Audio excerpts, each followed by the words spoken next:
Hey, what is going on, YouTube?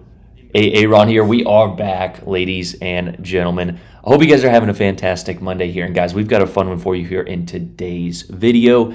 It's been quite some time since I have played the Louisiana, and I honestly forgot how strong this ship is. You're basically 10/12ths of a Montana. Let's reduce our fractions there and make it 5/6. My 8th grade math teacher would be so proud of me. But on top of that, you do have, of course, the access to your airstrikes.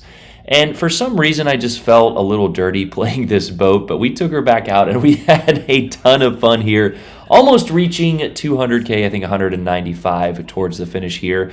Now, the guns do troll us a little bit in the beginning, but we're going to narrate a little bit of this replay here. We will be live later this evening, potentially, as I do have some family in town, but we are going to be playing the Rust and Rumble event tonight, so stay tuned for that, of course, on stream. But in the meantime, enjoy this absolutely dominating performance from the Louisiana.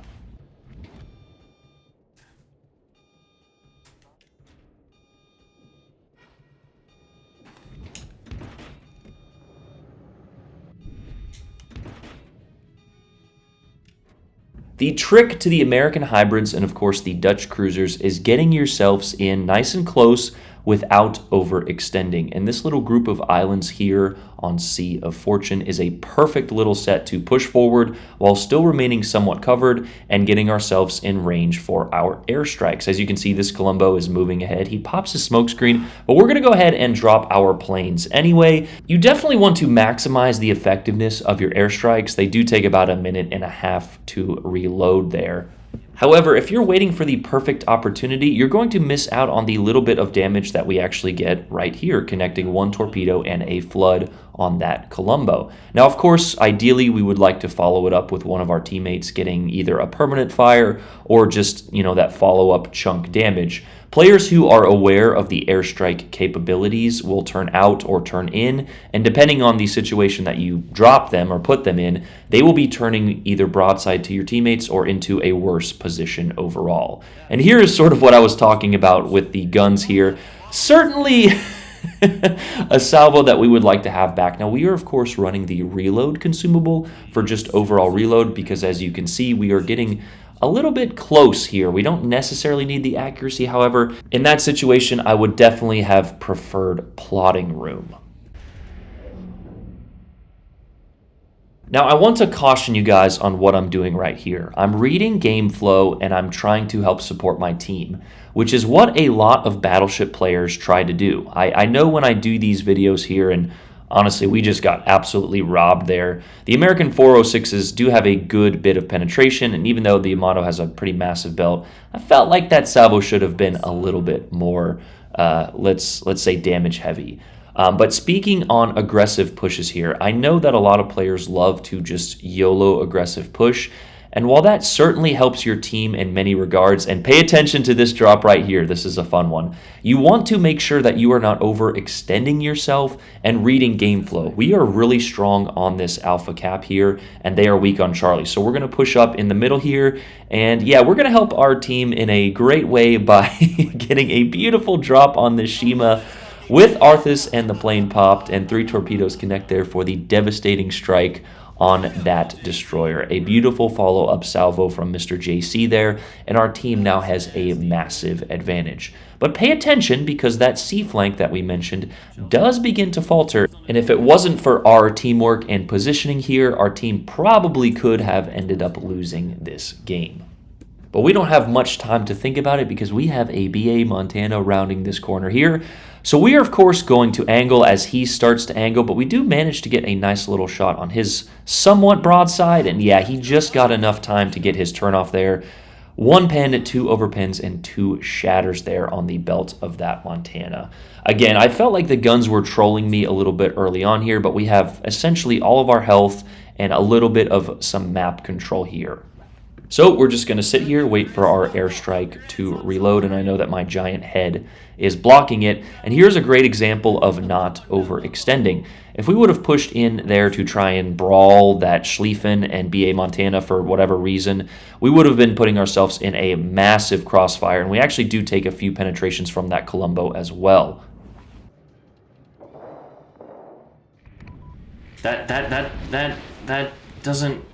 And here is just a great example of sort of knowing your enemy and what they're doing. This Columbo was previously turning in, so we're going to throw those torpedoes a little bit short. The game does a decent job of aiming the airstrikes for you. However, you have to judge on what your enemy is doing. If they're sailing in a straight line, well, go ahead and put the torps in a straight line. But if your enemy's turning in, yeah, you want to make sure that you put those a little bit short and connect like we did 3 out of 4 there. But here, this Montana is caught in a beautiful crossfire. They did manage to get Toy. He was like, oh no, I overextended here, but Toy is a great lad and a great teammate regardless. He always does the right things, man. He spots, he caps, he tries to put his ship in a spot that is just, you know, always beneficial to the team. As you can see, my disgust there with basically what is a full broadside BA Montana here. Now, we do aim this shot sort of obnoxiously high here and still only manage to connect 2 out of 3. I feel like shells, especially up close, just don't do what I feel like they should do, and they're not as accurate. Now, of course, that's due to the increased dispersion inside 4 kilometers. But when a ship is low health like that, and it does have a large belt, as we aim at the Schlieffen here, and even with how high we aimed that shot, 1 still landed in the water, and 2 connected right at the waterline there. So again, just speaking on, you know, the aim, because some people are like, well, you aimed that shot too high, actually. And, well, actually, we didn't. But they went right where we wanted them to. Now, of course, RNG is a factor, and up close like that, sometimes you will just punch straight through the Citadel, which I don't think should ever happen, in my opinion. But regardless, with a low health ship like that, you just want to get solid penetrations instead of trying to, you know, maximize your effectiveness with potentially getting the Citadel there. But a good little turn out from that Takahashi as he manages to dodge a good bit of our shells there. And again, I just felt like the guns were trolling me up to this point. We are not running the plotting room, as mentioned. We are running reload, so we're just trying to get as much shit on target as possible. But don't you worry, as soon as you start bitching about RNG, she comes back just like that toxic ex-girlfriend that you always loved. Just in time to ruin your life. So stay tuned here, because a second Montana, we've had, 3 broadside battleships at this point? No, 4. The Yamato, the BA Montana, the Schlieffen, and finally the Montana here. We managed to connect all 6 torpedoes. We throw the salvo, and finally we get the salvo that I feel like we should have gotten earlier, but it doesn't matter. You just keep throwing stuff at the wall. That's part of the reason I run reload on half of my stuff anyway. But with the the spotter plane active and Arthas on this build, we managed to do basically all of the health of this Montana, and we're going to go ahead and finish him off here while he is burning to get our second kill and an additional 70 damage. Yeah, I'm the best player alive, right? No, I'm just kidding here.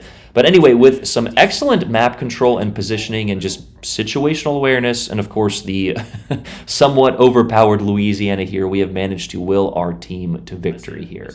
I do believe the Louisiana is returning this 4th of July or sometime soon in the Bureau. I really hope it does. I truthfully, I don't love the event ships.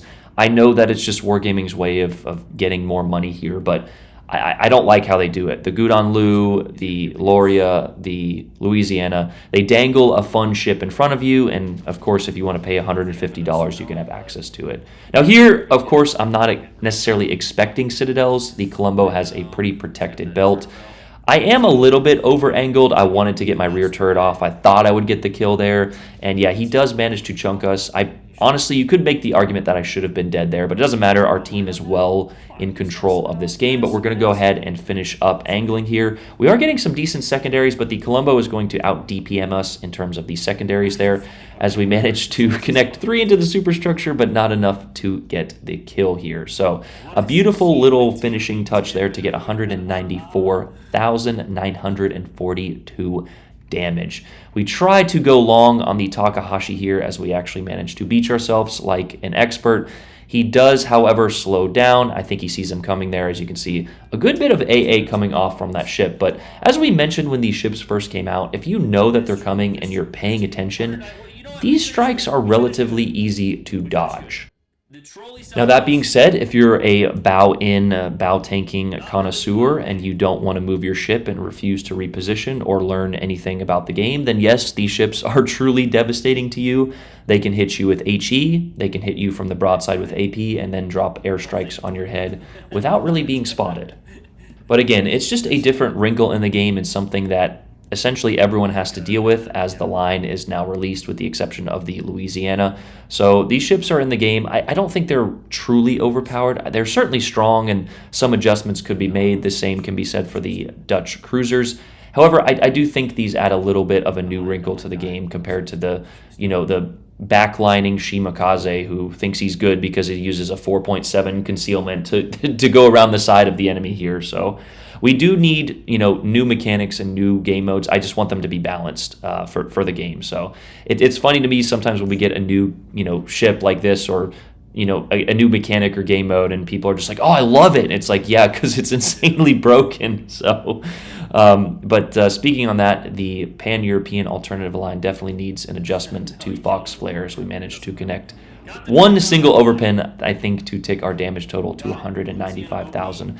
While simultaneously taking ourselves the Dreadnought there. So a 3390 in first place with a Dev Strike, High Caliber, and Dreadnought, and a beautiful team support or team effort there from Mr. JC and Toy. So I appreciate both those lads, and honestly a good team effort overall. There were some decent scores in the enemy team, but it's legendary tier, so all of the new players are running their ships and learning the game for the first time. But alas, that was a video. I hope you guys enjoy this. Like I said, I will probably be on tonight carrying you guys and honestly trying to maybe do some count-ins with the event here because it's player versus player. But yeah, that's the video. Hope you guys enjoyed it. Leave a like, leave a comment, subscribe if you're not already. Aaron out. Peace.